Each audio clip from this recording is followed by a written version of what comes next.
Bismillahirrahmanirrahim. Alhamdulillahi rabbil alamin. Wassalatu wassalam ala al-mab'uthi rahmatan lil alamin.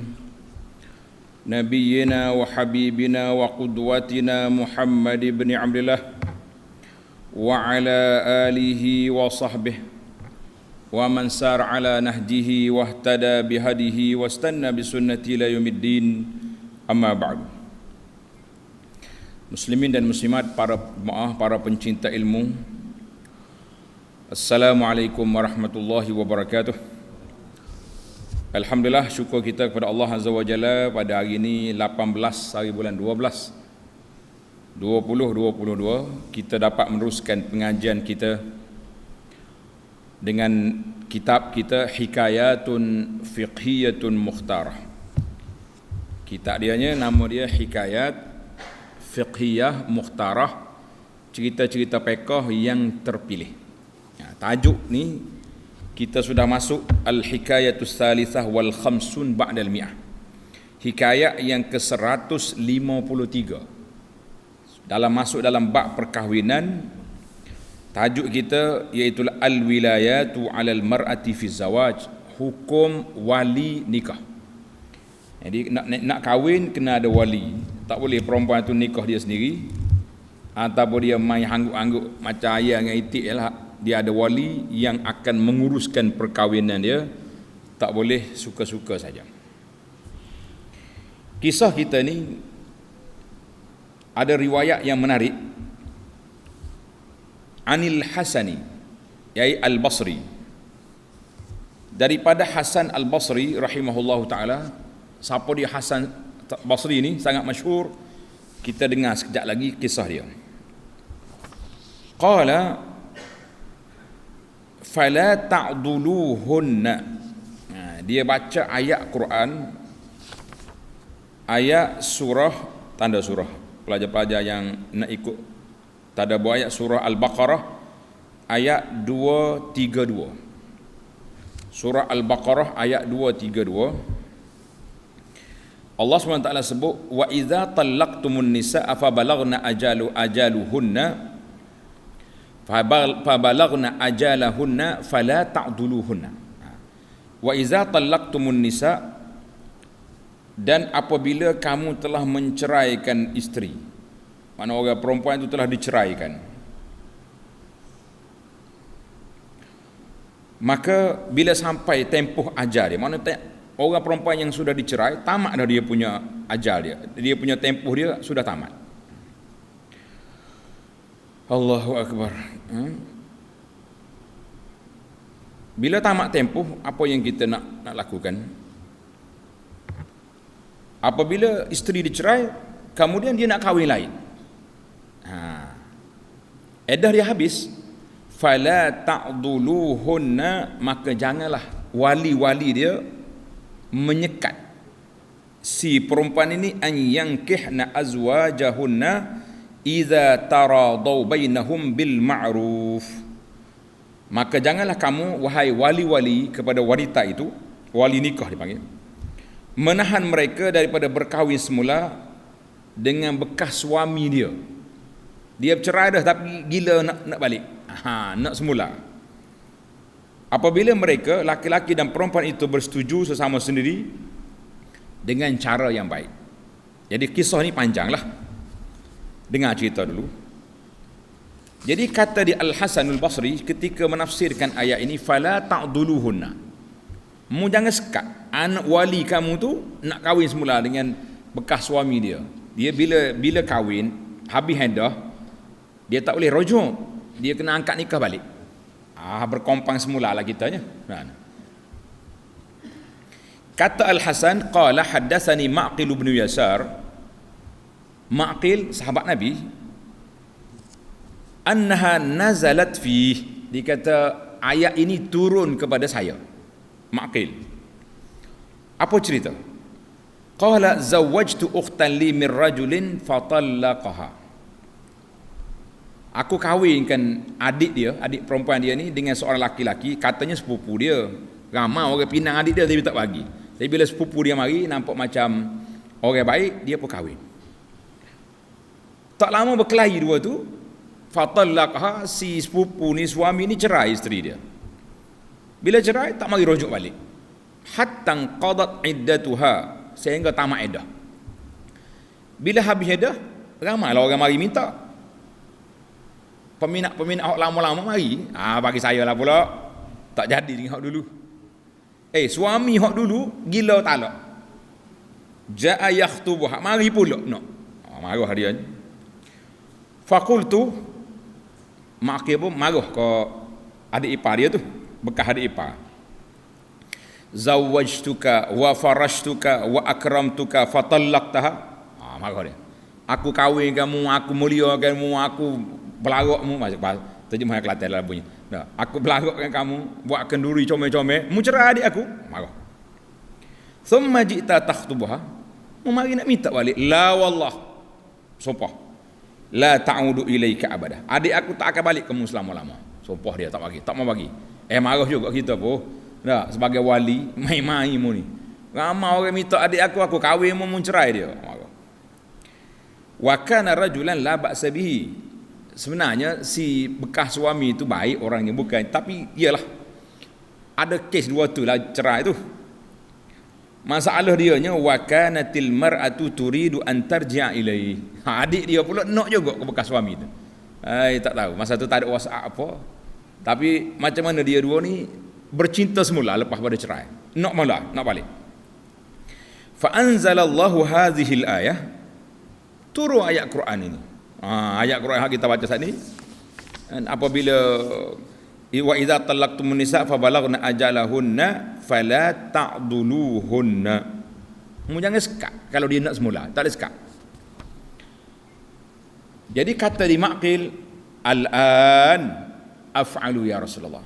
Rasulullah, bila Nabi baca ayat ni, Nabi dengar ada cerita Maqil ni, Nabi panggil Maqil, macam ni, baca ayat ni. Maqil orang beriman, tak kata adik saya ikut saya lah. Orang beriman baca ayat Quran, cair terus. Al-an af'alu ya Rasulullah, sekarang juga saya panggil adik, panggil calon suami tu, kita akad nikah semula. Fazawwajha iyah, dia perkahwinkan adik dia sani semula. Sumpah dia tadi, dia bayar kafarah. Kena bayar kafarah sebab dia bersumpah. Selesai masalah. Hadis ni rawahul Bukhari. Baik, hadis ni menunjukkan kepada apa? Dia nampak cerita tapi ada fiqh. Itu dia panggil, sebab tu kitab nama dia hikayatun fiqhiyatun. Hikayat tapi ada fiqh. Ini menarik kita ni. Kita belajar dengar cerita sambil kita dengar hukum. Jadi ayat ini, hadis ini menunjukkan kepada wajibnya wali dalam perkahwinan. Nak nikah kena ada wali, tak boleh kahwin gitu saja, tak boleh. Baik. Biasanya tuan syekh kita ni dia bawa 10 isu setiap kisah. Maka isu yang pertama, kita nak kenal siapa dia rawi al-qisah, nama dia Al-Hasan Al-Basri. Biasanya kalau sebut Hasan Basri ni jarang orang tak kenal. Biasa dengar Hasan Basri ni tokoh apa? Ahli tasawuf. Biasa dengar. Apa dia Hasan Basri? Hasan Basri ni ulama besar, faqih, mujtahid. Tapi tidak tertunjuk dengan fiqh dia.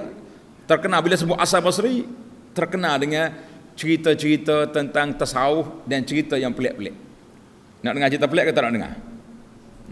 Nak kita cerita. Hasan Basri ni nama dia Al-Hasan bin Abil Hasan. Orang Arab mudah. Hasan anak ayah Hasan. Nak kata apa? Senang ke dia hidup.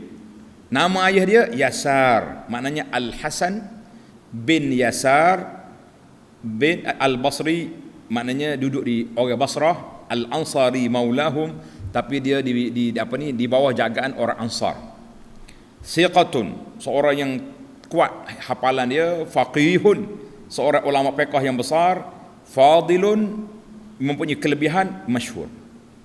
Dalam bab hadis dia panggil yursilu katsiran wa yudallis. Itu untuk ulama hadis. Kita tak nak bincang bab tu, kita nak cerita tentang Hasan Basri. Dia ni mati pada tahun 110. Mata sanata 10 wa mi'ah, mati pada tahun 110 Hijri. Umur dia hampir 90 tahun. Ini penting dari sudut fakta sejarah. Sebab ada satu cerita. Cerita ni masyhur sangat. Dikatakan bahawa laki-laki ada 9 akal, 1 nafsu. Raja dengar ke cerita ni? Masyhur. Orang laki-laki akal dia 9, nafsu dia 1. Lepas tu dia bini pak. Macam mana? Sepatutnya hok bini pak tu nafsu 9, akal 1 dah. Dia akal 1. Oh. Wanita pulanya 9 nafsu 1 akal. Terbalik. Laki-laki 1 nafsu 9 akal, wanita 9 nafsu 9 akal. Betul ke lagu ni? Maka setelah dikaji teliti tengok, cerita ni ambil mana? Cerita 91 ni, 9119 ambil di mana? Kata-kata sakti ini dinukilkan dalam satu sebuah dialog yang berlaku di antara Imam Al-Hasanul Basri, tokoh kita ni, sebagai seorang ahli sufi yang masyhur, dengan seorang tokoh lagi ahli sufi juga, nama dia Rabi'atul Adawiyah. Rabi'atul Adawiyah. Biasa dengar nama ni kan? Rabi'atul Adawiyah. Katanya berdebat dua tu. Berdebat. Konon-kononnya Hasan Basri nak pergi pinang Rabi'atul Adawiyah ni setelah dia kematian suami. Suami dia mati, dia jadi janda. Hasan Basri pun nak pergilah pinang dia. Beliau telah disoal beberapa perkara oleh Rabi'ah, dan Hasan Basri tidak dapat menjawabnya. Tak boleh jawab. Jadi Rabi'ah kata, nak nikah aku macam mana? Soalan ni pun tak boleh jawab. Tak standard. Ini cerita ya ni. Tetapi apabila ditanya tentang akal, bila kata akal macam mana? Hasan Basri kata, akal 9-1 laki-laki, 1-9 bagi wanita. Jadi maknanya bijak Hasan Basri lagi lah, sebab akal 9 laki-laki. Demikianlah kisah yang didakwa telah berlaku di antara dua tokoh besar dalam Islam. Kisah ini telah dinukilkan oleh Osman Al-Khawbawi dalam kitabnya Durratun Nasihin. Kitab Durratun Nasihin ini banyak cerita pelik dalam tu, dan dibaca oleh ustaz-ustaz kita, pak-pak lebay kita baca di masjid. Dalam kitab itulah ada hadis kelebihan solat tarawih setiap malam. Malam 1, malam 30 malam kelebihan. Sampai satu malam tu sekali solat tarawih lebih daripada kedudukan para syuhada, para nabi lagi. Dengan solat tarawih. Kita kata pelik Baik. Setelah dikaji tengok, tuan-tuan tanda ini fakta. Setelah diteliti cerita ini, maka diambil daripada sumber yang tidak sahih. Sebab Hasan Basri meninggal pada tahun 110. Tulis. Hasan Basri meninggal pada tahun 110. Manakala Rabi'atul Adawiyah pula berdasarkan kajian yang teliti mengatakan dilahir pada tahun 100. Maknanya waktu Hasan Basri meninggal tu Rabi'ah baru umur 9 tahun. Adakah dia sudah jadi janda? Adakah layak dia berdebat dengan tokoh yang begitu besar yang umur hampir 90 tahun? Kita mengatakan tidak logik. Tidak logik. Demikianlah yang dikritik oleh para pengkaji sejarah, mengatakan bahawa tak ada lah kalau kata laki-laki 9 akal 1 nafsu. Macam mana pula nak kahwin 4 tu setengah orang tu? Patut dia nafsu banyak kahwin ni ke orang perempuan seorang ya suami dia. Jadi kita kata tak usahlah duduk perli wanita. Konon-konon wanita ni lah yang banyak nafsu. Kita kata semua tu ada nafsu belaka, sebab itulah nak kahwin. Kalau tak ada nafsu tak boleh kahwin. Baik, itu cerita Hasan Basri, wallahu alam. Kalau tidak habis cerita ni saja, kita nak pergi lain pula. Kisah yang kedua, wali dalam kisah ni nama dia Ma'qil bin Yasar. Ma'qil bin Yasar Al-Muzani, sahabat Nabi sallallahu alaihi wasallam radhiyallahu anhu, dikenali dengan nama Abu Ali. Abu Ali atau Abu Abdullah. Dia masuk Islam sebelum Hudaibiyah. Biasanya ahli sejarah ni dia ambil peristiwa besar. Masuk Islam sebelum Badar. Badri, orang ni sempat perang Badar. Orang perang Badar ada kelebihan sendiri. Bila 2 hari lepas kita cerita tentang Hatib bin Abi Balta'ah, hak tulis surat kepada orang Mekah tu. Ingat kan? Jadi Umar kata, aku nak penggal kepala Hatib. Nabi kata, lah, sebab dia pergi perang Badar. Di mana ada mangkab. Maqil ni dia masuk Islam sebelum Hudaybiyah. Maknanya peringkat awal sebelum pembukaan kota Mekah. Mana ada kelebihan. Ini dia panggil manaqib. Para sahabat itu kita boleh kenal, lagi awal dia masuk Islam, lagi tinggi darjat. Sebab waktu susah orang sokong kuat. Kita kalau sudah benar orang sokong biasa tu. Sudah benar semua lompat belakang dah. Tak payah. Nak SD pagi petang tak boleh hantar hari-hari. Sebab kita sudah menang. Itu kaedah. Maknanya orang masuk awal lebih tinggi. Dia pernah sempat bersama Nabi dalam Bai'atul Ridwan, dalam Hudaybiyah, dan akhirnya dia pergi tinggal di Basrah. Di Iraq. Dan dia telah mengorek sebuah sungai di Basrah dengan arahan daripada Khalifah Umar bin Khattab, fanusiba ilaihi, dikenali sungai di Iraq ni Nahru Maqil. Sungai Maqil, maksud dia yang gali. Dan dia meninggal di Basrah dan dikebumikan di Basrah pada akhir pemerintahan Muawiyah. Ada kata dia sampai ke pemerintah Yazid, wallahu alam. Yang pentingnya mati dia mutaakhir. Adik dia siapa dia? Hak dia kahwin tadi nama apa? Adik dia tu nama dia Jumail.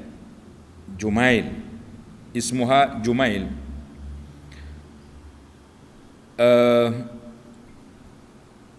Maqil ni dia payah nak terima orang pinang adik dia teliti sangat. Siasat dulu. Nak tengok siapa dia punya ni calon ni. Tiba-tiba anak pakcik dia, sepupu dia mari. Dia kata malu tak terima. Kalau tak terima sepupu, kapak saudara tanya khabar pula, mu ni makin nak pergi siapa bila adik perempuan mu. Zawajaha, dia pun kahwinlah dengan sepupu dia tu. Sepupu dia tu nama dia Abu Al-Baddah bin Asim Al-Ansari.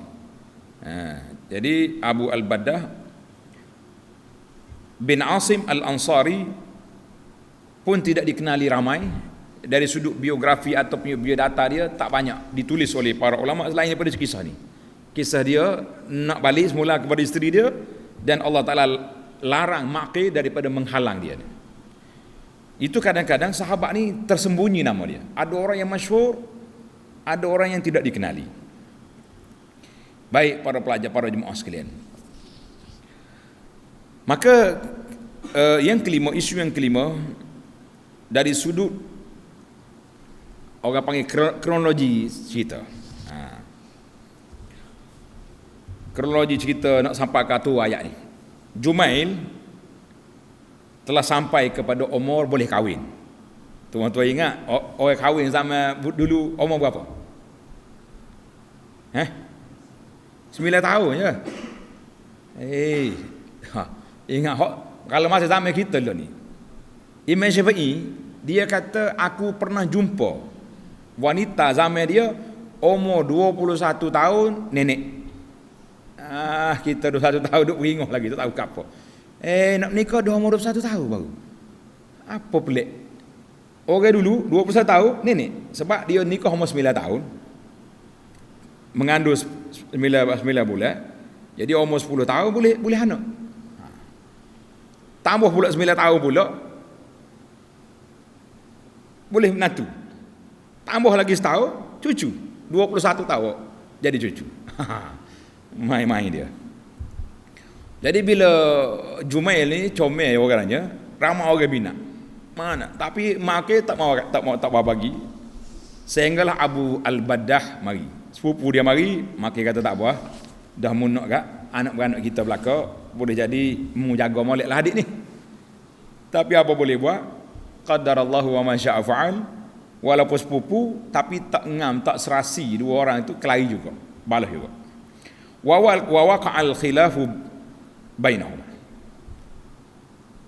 Patutnya dah anak beranak, orang bagi harapan tinggi, sepatutnya mari jangan mudah cerai lah, mari berunding baik-baiklah. Tapi apa boleh buat? Liyaqdiyallahu amran kana maf'ula. Nak tahu ayat Quran ni untuk orang lain kemudian hari, wali-wali jangan besar kepala, jangan kata aku wali aku nak buat lah. Allah Ta'ala campur tangan dalam masalah, supaya tidak berlaku kezaliman, penindasan terhadap wanita walaupun oleh walinya sendiri. Ini kaedah dalam Islam. Jadi dahlah dia cerai, tak mari berunding. Lama juga masa 3 bulan ni. Tak mari tanya, tak mari nak rujuk balik. Falamman qadatil iddah. Bila iddah habis, ramailah gawe-gawe hak dulu-dulu tu. Pakak mari minta makil. Adikmu tak jadi hak dulu bagi aku lah. Makil pun tengah duk pening. Tengah duk mikir nak bagi siapa, ai mari pula Abul Badah. Abang, saya janji dah. Kalau kita gitulah ada ayat. Saya janji nak jaga betul-betul dah Jumail ni. Jumail apa cerita ngabar dia, tak apa, balik semula lah kita nak baik dah. Tak berlaku macam dulu juga. Sudah dah lah. Jadi Makil marah. Ada riwayat kata dia panggil ya luka. Bahasa Arab ni kata-kata kalau kata ya luka tu dua. Sama ada budak kecil kita kata ya luka. Bahasa budak tak tahu apa ni. Satu. Ataupun kalau kita nak marah orang kita kata ya luka. Bahasa orang tak erti bahasa. Bahasa Kelantan ni kata tak erti bahasa, mana orang yang tak pandai ambil kira-kira lah ya luka. Jadi tadilah kata-kata dia akramtuka, zawajtuka, farashtuka wa akramtuka. Aku beri kemuliaan kepada kamu, aku pilihmu, aku mau cerai adik aku ni, marah dia. Maknanya dia panggil tahta ta'sir infial, maknanya emosi lah dia pada masa tu. Pada masa Makil bercakap dia dalam keadaan emosi, dia marah. Dia pun bersumpah.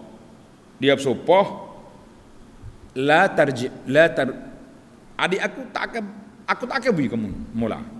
Sudah dah lah. Terkejut lah Abul Badah, sopoh nak pula dah. Sudah. Wa fi riwayat al-Bukhari fahamiya Ma'qil min zalika anfan. Maknanya dia marah sungguh siapa dia bersopoh, tak ada. Jangan minta adik aku tak bagi. Boleh jadi ayah dia tak ada dah ni, Ma'qil ya wali ni. Pada mari isu yang keenam, nazalatil ayah, turun ayat ni. Wa idza talaqtumun nisaa fa balaghna ajalahunna fala ta'dhuluhunna an yankihna azwajahunna idza taradaw bainahum bil ma'ruf. Jadi Allah Taala larang. Kalau sudah cerai, habis hadah, orang temari minta semula, la ta'dhulu. Jangan halang. Tapi dengan syaratlah kena bawa mah kahwin baru. Dulu habis dah, habis tempoh. Zalika yu'azu bihi man kana minkum yu'minu billahi wal yawmil akhir. Zalikum azka lakum wa athhar. Wallahu ya'lamu antum la ta'lamun. Akhirnya Allah kata, Allah Ta'ala tahu, mu tak tahu. Kita tak tahu apakah hikmah. Boleh jadi dia berkelahi awal, di akhirnya dia baik. Ramai ya macam tu. Ana banyak kes waktu kita masih remaja dulu. Ni orang mari jumpa Allahyarham ayahanda kita ni, tuan guru, jadi ramai orang rujuk dia. Kelahi nak berdamai. Dia panggil nak bersuluh. Kita dengar tengok apa cik dua orang ni mari duduk berjebat tengok sini. Rupanya nak berdamai balik. Buat sorak. Taik sorak kita ni. Jadi bahawa orang ni akan macam-macam buat perjanjian 10 perjanjian, tanda tangan, rujuk balik. Maknanya lepas pada tu masya-Allah baik. Kata orang macam belangkas sampai mati. Dia perik bila kali pertama berpisah. Ada orang ni tak beri, rujuk kelik dia balas pula lepas tu. Tak dia tu. Waktu dia panggil bumi tak subur, tak sesuai. Dia ada orang macam tu, bumi tak sesuai. Kalau duduk dua tu macam tom jari pagi petang siang malam. Balah yang kerja dia ada. Lepas dia bercerai, dia kahwin dengan orang lain. Baik. Mana bukan orang perempuan tu tak baik, awak tu tak baik. Dia pun bukan tak baik juga, dia kahwin orang lain baik pula tu. Macam-macam. Satu hari anak pergi konvo anak murid saya di Kias. Tiba-tiba mari orang, 2 pasang. Suami, isteri. Jadi pelajarnya mari, Ustaz, ni kata ni mak saya, ni ayah saya. Kata pelik dua ni. Mak dia dengan suami lain, ayah dia dengan bini lain. Kata gua nak jadi gini. Kami baik dia tu Ustaz. Mak ayah dia, kami baik, tak ada kaya apa-apa, tapi kami tak boleh duduk sekali. Tak sesuai. Jadi dia boleh berkawan balik, anak konvo boleh pergi sekali, anak kahwin boleh satu majlis, tak ada kata kelahi. Kita kata ada orang yang bumi tak subur macam pokok lah. Kalau kita tanah sini tak subur, kita tak di tanah lain, subur molek-molek. Itulah. Allah kata, wallahu ya'lamu wa antum la ta'lamun. Beri peluang. Allah Ta'ala tahu ada hikmah dia, kamu tak tahu. Jadi banyak benda yang kita tak tahu. Maka bila Nabi SAW panggil Maqil, Nabi kita baca ayat Quran ni, Maqil terus jawab, Al-ana ya Rasulullah, sekarang saya kahwinkan adik saya. Ini jiwa sahabat bila menerima arahan daripada Allah, menerima arahan daripada Nabi SAW, mereka tidak teragak-agak, terus Al-an ya Rasulullah, sekarang.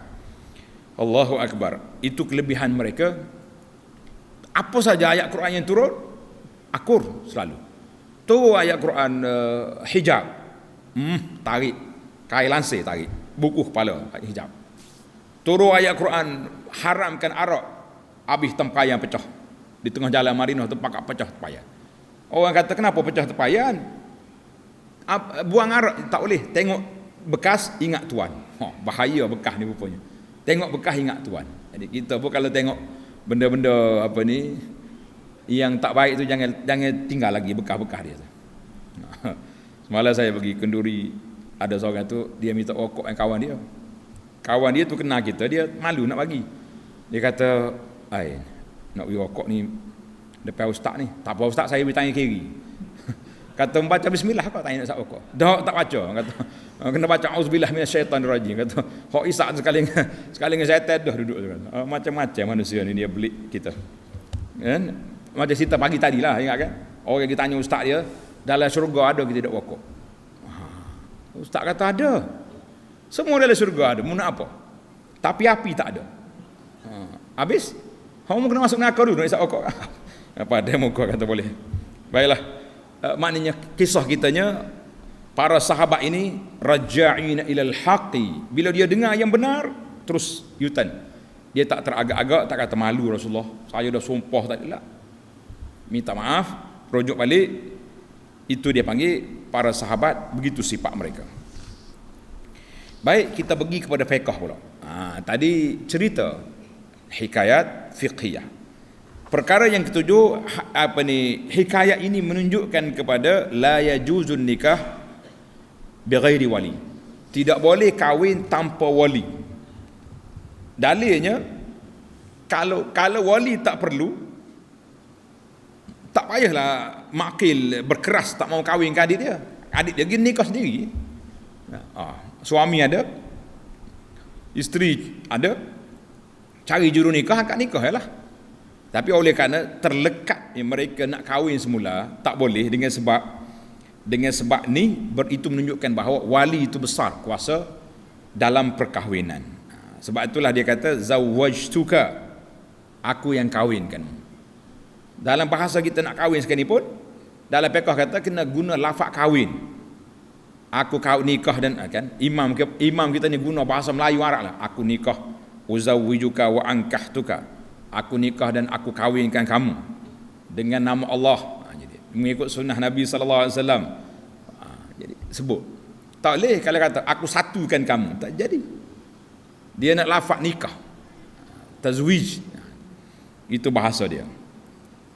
Jadi dalam ini mengikut majoriti ulama ni mengatakan bahawa jumhur ulama, Imam Malik, Imam Syafi'i, Imam Ahmad mengatakan tak ada walaupun orang wanita yang sudah janda pun kena ada wali. Cuma berbeza di antara janda dengan anak dara, perbezaan dianya sikit. Anak dara iznuha sumatuha. Diam tanda setuju. Ayah nak kahwinmu ni dengan mamak tu. Dia tu setuju tu. Tapi kalau wanita janda tak boleh. Dia kena kata tak apa ayah silakan. Mana dia kena bagi tahu dia tu setuju. Sebab janda ni dia tahu dah dia pernah hidup bersuami. Yang anak dara tak apa. Zaman dululah. Zaman kita ni janda dengan dara sepotong ya.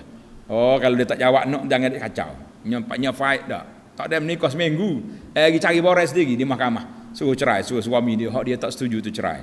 Sebab gawe seorang lagi duduk tunggu. Kata apa? Jangan main zaman kita ini budak cerdik. Baiklah. Tapi Imam Abu Hanifah dia kata tak payah. Maknanya sebab dia kata wanita yang sudah ada hak sendiri tu tidak payah lagi. Tapi kita berpegang dengan mazhab majoriti ulama Yang ramai mengatakan tidak boleh, sebab ada hadis Nabi sallallahu alaihi wasallam, ayyuma imra'atin nakahat bighairi izni mawaliha fanikahuha batil. Mana-mana wanita yang berkahwin tanpa izin daripada wali, maka nikah dia batil, batil, batil. 3 kali ulang. Fa in dakhala biha, dia kahwin, kemudian dia bercampur, bersetubuh dua tu, fal mahru laha bima asaba minha, maka suami itu kena bayar mah kahwin. Mah kahwin kena bayar, tapi cerailah dia, jadi sebab nikah tu batil. Jadi jelaslah hadis ini memberi amaran kepada kita bahawa nikah tu mesti kena ada wali, tak boleh lari daripada wali. Habis orang nikah seberang itu macam mana sekarang ni, macam-macam kita dengar kan, nikah lari ke seberang, nikah online pun ada, main internet tak? Dia pakai internet nikah. Ini semua tala'ub syaitan, permainan syaitan supaya nak lari daripada wali.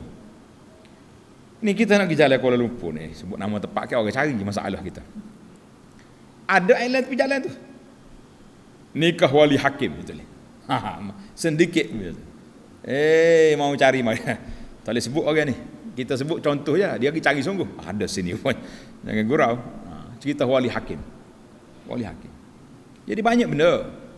Wali ada, zaman kita ni apa masalah? Zaman dulu mungkinlah. Zaman kita ni SMS ada, WhatsApp ada, telefon ada, apa. Kalau wali tak boleh hadir sekalipun, kalau dia izinkan, boleh je kita buat apa ni, melalui video call ni. Ya. Macam di depan kita ni, wali ni kita nak nikah anak awak ni, saya setuju, tanda tangan borang, semua boleh je nak buat. Tapi kalau nak lari tu kan, lari je lah jawab dia nya. Memang tak mau cari wali. Bila dia cari wali, bila dia kena tipu esok, cari je. Masalah. Baik, maknanya pandangan sebahagian daripada ulama yang mengatakan tidak tak kena wali itu, sebab orang perempuan ni kata dia sendiri tu sudah madai dah bahasa as-sayyib tu, maka kita kata tak payahlah, sebab terdapat beberapa hadis, tuan-tuan tanda hadis ni, ia menetapkan kewajipan wali. Di antaranya hadis tadi, satu hadis kita baca. Yang kedua hadis Abi Musa al-Asy'ari radhiyallahu anhu, la nikaha illa biwaliyin. Tak boleh nikah, tak sah nikah kecuali ada wali. Satu hadis ni rawahu Ahmad dengan sanad yang sahih. Lagi pula hadis, ada kata ulama kata hadis ni mauquf daripada Ibnu Abbas, al-baghaya allati yunkihna anfusahunna bighairi bayyinatin. Baghaya, pelacur je yang kahwin diri sendiri tanpa ada wali. Dua. Dan juga yang ketiga daripada Abi Hurairah, la tuzawwijul mar'atul mar'ata. Perempuan tak boleh kahwin perempuan. Maksudnya perempuan tak boleh jadi wali pada orang perempuan. Ni adik dia, ni kakak dia, mak dia nak jadi wali, tak boleh. Wala tuzawwijul mar'atu nafsaha. Dan perempuan juga tak boleh kahwinkan dia dengan orang. Mana tak boleh kata aku kahwin aku denganmu. Dia sendiri tu akad nikah dengan untuk diri dia. La. Fa inna zaniyata hiya allati tuzawwiju nafsaha. Penzina je yang kahwin diri dia sendiri tanpa wali. Hadis ni rawahu Ibnu Majah. Jadi kerana itulah majoriti ulama, jumhur ulama, istiratul wali, meletakkan wali itu dalam wajib nak nikah tu, kena syarat dia kena ada wali. Cuma tertib wali itu berbezalah dengan ayah dia, datuk dia, adik-beradik dia. Jadi ikut tertib itu kita pergi rujuk dalam kitab fiqh lah. Rujuk dalam kitab fiqh. Dalam kitab cerita ni panjang pula jadi kisah dianya. Baiklah para jemaah sekalian, nikah dengan wali ini telah menjadi satu ketetapan yang besar, satu syarat ataupun wajib, bermula daripada permulaan Islam lagi sampailah kepada saat kita ini. Maknanya kena ada wali, supaya wali itu sebenarnya untuk menilai calon yang nak dikahwinkan dengan anak jagaan dia tu. Sebab orang perempuan dia mudah tergoda. Walaupun kita cerita tadi hadis 9 nafsu tadi tidak betul. Dari sudut sanaknya, dari sudut perbahasannya, tapi di antara orang yang mudah mudah dikelentong wanita, orang perempuan. Jadi kalau orang mari lembek tekok sikit, ada seorang keluarga kita juga, saya pergi rumah dia, kita tak tahu dia bawa pergi rumah yang kedua, isteri kedua. Kita kenal tu kak tu. Ini kata mana pula ni? Tak apalah, isteri kedua pun asal kau jamu kita makan molek kipas. Sambil duk makan, bini dia kata apa? Ustaz tahu tak kenapa saya kahwin dengan dia ni? Kata nak dengar ni. Dia duk isyarat ke bini, jangan duk cerita ke ustaz ni. Oh, dia cerita tu kak. Oh, kata berat benar dia ni. Mana dia mudah, dia panggil atif dia. Mudah orang panggil saya dia kata dia ni masalah dengan isteri dia sakit begini-gini, akhir sekali tergodalah saya dengan dia, jadilah bini, sudah jadi bini tua sehat molek wal afiatnya mari nak seria kita pula dia tak ada. Maknanya itu sebab pentingnya wali itu dalam Islam ini, meletakkan wali itu salah satu daripada syarat perkahwinan. Supaya orang tak main dengan anak-anak wali kita ni. Tetapi wali pula jangan salah guna kuasa. Orang hak mari molek dah. Akhlaknya ada, kerja pun ada, baik dah perangai, solat jaga. Tapi kadang-kadang wali ni dia panggil mata dunia. Oh, kerja tak molek tu. Kerja apa? Kita nak hak pakak besar hak. Ini masalah. Jadi kita kena tengoklah bahawa kita pilih bukan kerana keduniaan semata-mata. Kerja tu bagus, kita kena. Sebab bila kahwin ada tanggungjawab, ada nafkah, ada anak nanti perlu pada. Tapi jangan letak itu sebagai satu syarat. Sebagai satu syarat kebahagiaan anak jaga kita ni mesti pakak besar. Biasa. Dengar cerita orang ni tomok ni, wali ni tomok, nak hak pakak besar. Jadi bila mari orang hak nak menguji ni, hak nak minta kerja, nak minta anak dia ni, mari dia kata kerja apa bakal pengantin ni, bakal penantu ni, kerja apa? Oh, dia kata kerja pomen. Tahu pomen? Orang luar kecek pomen juga. Mekanik. Mekanik. Oh, Kelantan kata pomen ni mekanik. Kerja mekanik. Oh, tak layak dengan anak saya. Oh, sekadar. Mana orang tanya, dia tak tanya mekanik apa? Tak tanya. Kalau ditanya, jadi. Dia hina begini, akhir kali rombongan ni balik. Pergi minta dalam kapal yang sama juga. Dia tanya kerja ke apa budak ni? Kerja pomen kerja mekanik. Jadi tak apalah, asal ada kerja tak apa. Jangan setiap bulan mari duk butik beras rumah kita pula. Nyanyi kau tua. Rupa-rupanya bila lepas kahwin, pomen sungguh, mekanik sungguh, tapi mekanik kapal terbang, engineer kapal terbang. Allah hak tu gelapar menyesal. Apa tak royak lah. Inilah dia jiwa kita nak test sebenarnya. Nak nampak sangat keduniaan tu, nampak sangat tomok siapa mereka tak boleh nak tanya nama kenik berapa. Nak kena tanya juga baiki gapo kerja anak. Basika ke apa dia dah? Kita kata baiki bukan baiki basika, baiki kapal terbang. Baiki kapal terbang nak selalu. Nah, ini maknanya wali. Peranan wali itu menyiasat. Sebab itulah dalam hadis Nabi kata, "Iza ja'akum man tardawna dinahu wa khuluquhu fazawwiju." Bila datang orang minta anak kamu, orang yang kamu reda akhlak dia, reda agama dia, reda perangai dia, zawwiju, kahwinkan dia. Jangan duduk milih banyak-banyak. Jadi kalau kita pilih banyak-banyak, akhir sekali jumpa hak tadi, macam mak akhir tadi.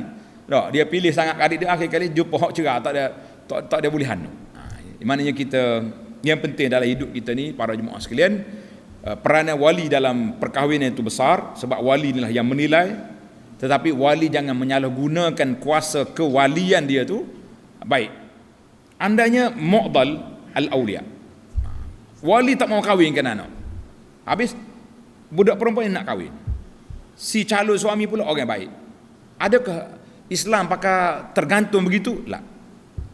Dia panggil kita boleh jumpa kepada hakim. Di Malaysia pun sama. Mana kalau ayah tak bagi, dia boleh report kepada hakim. bahawa ayah dia menghalang perkahwinan dia sedangkan calon ni sudah cukup syarat dan kami berdua pun sudah setuju, maka ketika itu barulah hakim yang menjatuhkan hukuman ayah dia itu mu'dal. Mu'dal maknanya orang yang menghalang perkahwinan sedangkan kelayakan sudah ada.